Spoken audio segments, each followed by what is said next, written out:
Kaasuharjoitusalue on Porin kaupungin perustama säätiö ja säätiön tarkoitus on rakennuttaa ja tuottaa täällä harjoitusalueella tarjottavia erilaisia koulutuspaketteja. Harjoitusalue on kooltaan 38 hehtaaria, josta rakennettua aluetta on noin 5 hehtaaria. Mä oon tässä avustan vaan sen verran, että sanot mitä haluatte tehdä. Niin kuin näette, kun mä pyörittelen, pää kääntyy nyt, eli mä näen maailmassa mitä tapahtuu. Ja te sanotte mulle, mitä te haluatte mennä, mitä te haluatte katsoa. Te ilmaisitte mulle sen, niin tehdään.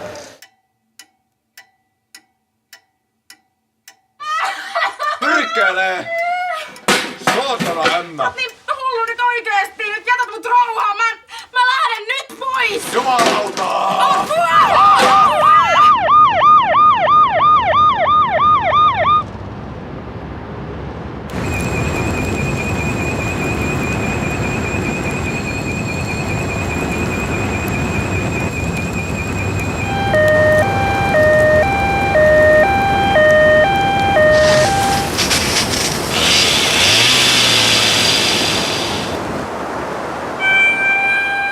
Tänään me testataan täällä AV-ympäristöä ja kuvaa ääntä ja miten se vaikuttaa siihen oppimiskokemukseen.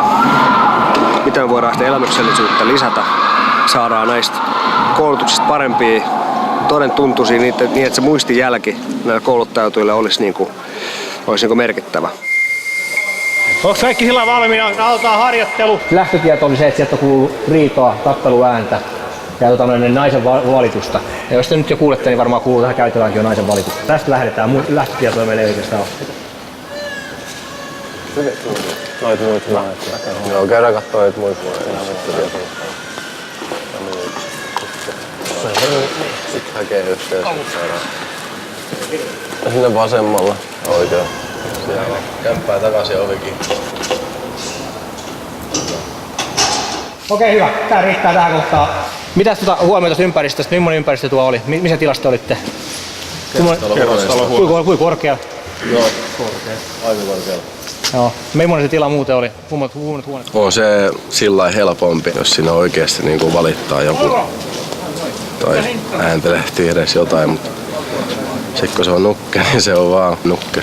Te olette tullut paikalle, teillä on tehtävä savupuistoluukun tekeminen ja sä nyt tiedäkin jo harjoitusaiheen, niin menkää tekee savupuisto auto.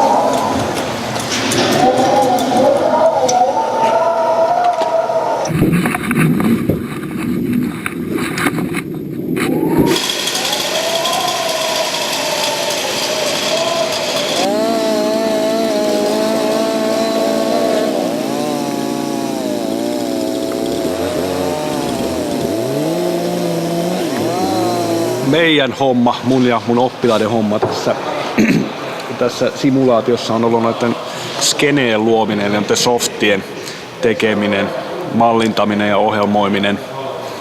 Ja sitten me vastataan myös tuosta 3 tykin tekniikasta, että miten me heitetään tämä skene tonne. Sitten me rakennettiin tämä ohjaussysteemi siihen.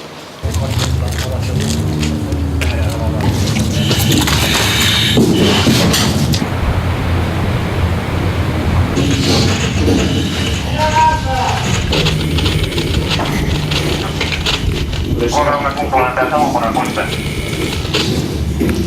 Voisi vielä pieni hetki katsotaan, jos me saatiin kaikki tallettua.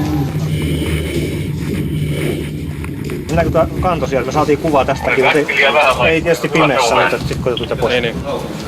Oli ihan hyvä, mutta äsken vaan kuului siinä niin kauheasti, ettei ole oikeasti näkyväisyys sieltä huoneesta. Me aloitellaan ihan kohta. Voi olla vaikeaa joskus olla suuri moniulotteinen harjoitus niin kustannustehokkaasti, mutta tässä se on mahdollista. Me käytetään AV-tekniikkaa ja voidaan tuoda paljon elementtejä siihen harjoitukseen. Mutta sitten taas se, että totta kai se on, kun se on kuvana ja äänenä, niin siinä jää tietty sellainen rajapinta, että mitä ei pysty täyttämään, vaan myöskin me täytyy opetella siihen, että millä tavalla harjoitellaan tämmöisiä välineiden kanssa, koska täysin realistista se ei ole, mutta se tuo paljon se auttaa siihen verrattuna, että kuvitellaan asioita vaan. Mutta se, että se on oma tekniikka, myöskin opettaa ja kouluttaa tämmöisen tekniikan avulla. Että se ei ole niin ihan, että se vaatii oma juttus.